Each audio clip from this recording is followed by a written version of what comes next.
Today we're going to answer the question, what is art therapy? We'll explore what happens in an art therapy session and address some of the most common questions about it. So if you're curious, stick around. Art therapy is a deeply personal experience customized to help each person in the best way possible. Defining art therapy. Art therapy is a form of psychotherapy that involves using the creative process of making art to improve a person's mental, emotional, and physical well-being. It's a way to explore emotions, resolve psychological conflicts, develop social skills, reduce anxiety, and even manage addictions. Whether you're dealing with something specific like anger or general emotional challenges, this therapeutic method can make a huge difference. People of all ages can use art therapy, and it's incredibly effective because it helps people express what they sometimes can't put into words. The power of art therapy taps into emotions through creativity, leading to transformative healing. Journal art therapy, for example, allows people to express emotions over time by combining the power of art with the reflection of writing. Unlike making art for fun or as a hobby, art therapy focuses not on the final product but on the process itself. It's about what you feel and what you discover about yourself while you create. The healing of art therapy helps people process emotions in ways that words alone sometimes cannot. The structure of an art therapy session. Now that we have a general understanding, let's look at what actually happens in an art therapy session. Every session is unique, but most sessions follow a similar structure. Art therapy sessions are generally divided into 4 key parts. The first part of a typical art therapy session is the check-in. This happens at the very beginning and gives the therapist and the client an opportunity to get up to date on what's been happening in the client's life. It's a chance to share how they've been feeling recently, discuss any major events, or go over anything significant that the client wants to talk about. The check-in is also a time to revisit the client's therapeutic goals, what they hope to achieve in the session or over the course of therapy. It's a short but crucial part of the session where the therapist and client decide what they'll focus on that day. This sets the tone for the rest of the session and ensures that the client's needs are addressed. The second part of the session is the art-making process. This is the heart of the session and can look very different depending on the client, the therapist, the setting, and the materials available. There are 2 primary approaches to creating art in art therapy: unstructured art making and structured art making. In unstructured art making, the client leads the creative process. They decide what materials they want to use and what they want to create. This allows the client to be self-directed and self-motivated, which can be very empowering. It's an open-ended process, meaning there's no right or wrong way to make art, and the client has full control over what they create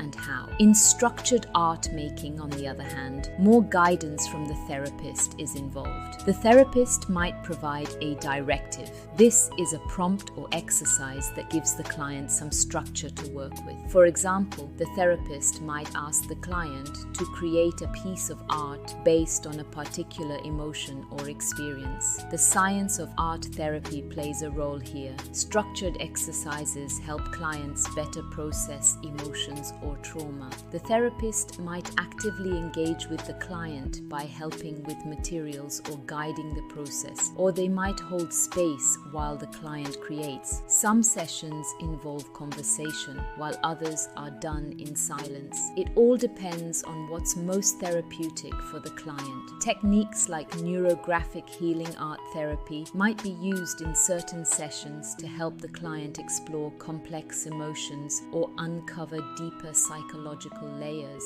This technique uses lines and forms to reveal the inner workings of the subconscious mind. Verbal processing and discussion make up the third part of the session. This is where the therapist and client talk about what came up during the art-making process. It's incredibly important because it allows the client to reflect on their artwork and the emotions or thoughts that surfaced during the creative process. Verbal processing can be structured or unstructured, just like the art-making part. art. The therapist might ask questions like, what do you notice about the colors you chose? Or how does this part of the artwork make you feel? These discussions help the client gain new perspectives, explore possibilities, and even find solutions to challenges they're facing. The goal is always the same: to help the client understand more about themselves and their experiences through their art. The final part of the session is the closing. This is when the therapist helps the client wrap up the session and transition back to their daily life. Closing activities might include reviewing what happened during the session, setting goals for the next session, or even doing a calming exercise like deep breathing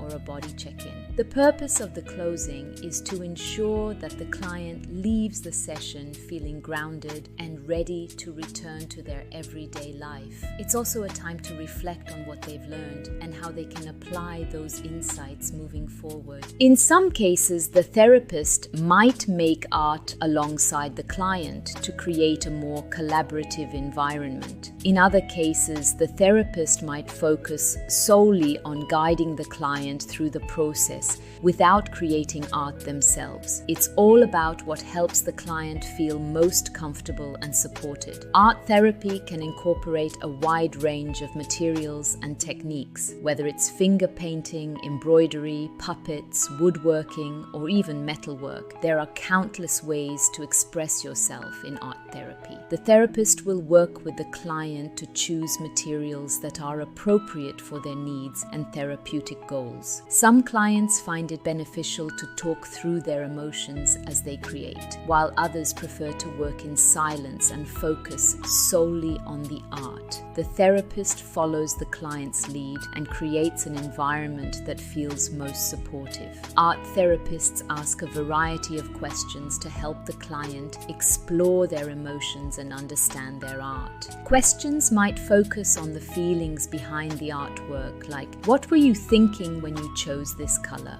Or how does this part of the artwork make you feel? Other questions might be more direct, such as, what's been on your mind lately? Or what's the biggest challenge you're facing right now? Some clients choose to take their artwork home, while others prefer to leave it with the therapist to store between sessions. In some cases, the artwork is kept confidential at the therapy facility. The decision is ultimately up to the client. It's not uncommon for strong emotions to surface during an art therapy session, and that's okay. If a client becomes too emotional to continue making art, the therapist will hold space for them, allowing them to process those feelings. Sometimes the therapist might encourage the client to channel their emotions into their art, but this depends on the client's readiness and comfort level. The length of time it takes to see results from art therapy varies greatly depending on the individual's goals. Some people might feel a benefit after just one session,